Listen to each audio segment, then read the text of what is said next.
Terima kasih atas respon yang luar biasa terhadap video saya tentang kumbang kutu yang ada di Instagram dan YouTube.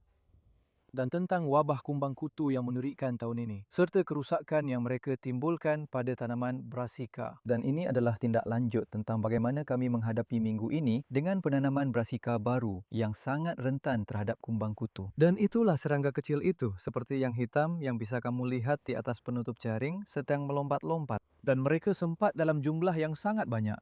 Tapi sekarang saya merasa jumlahnya sudah jauh berkurang dibanding sebelumnya. Dan tanaman-tanaman di sini yang kami tanam 5 hari lalu memang sudah lebih besar saat ditanam.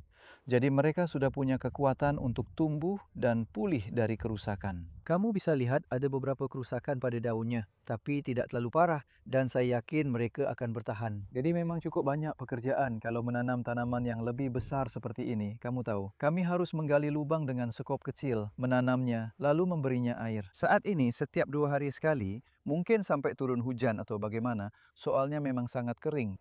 Sedangkan di sini kami menanam tanaman yang jauh lebih kecil.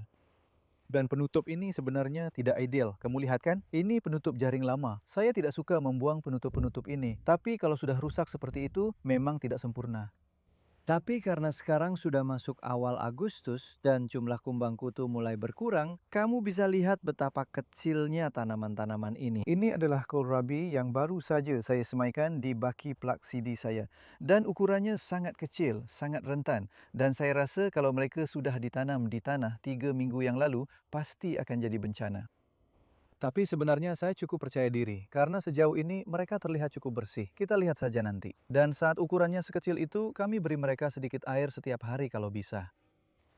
Pagi ini kami sebenarnya sedang memindahkan tanaman cikori ini. Jadi ini adalah cikori untuk radicchio. Dan Anda bisa lihat tanamannya masih cukup kecil, tapi ini adalah tahap yang bagus untuk menanamnya. Mereka bisa tumbuh tanpa terlalu banyak mengalami stres akibat pemindahan. Dan ada jaring di atasnya yang fungsinya hanya untuk mencegah kelinci masuk sebagai langkah antisipasi karena satu ekor kelinci bisa dengan cepat memakan semua bibit itu. Jadi penutup yang berbeda untuk masalah potensial yang berbeda juga.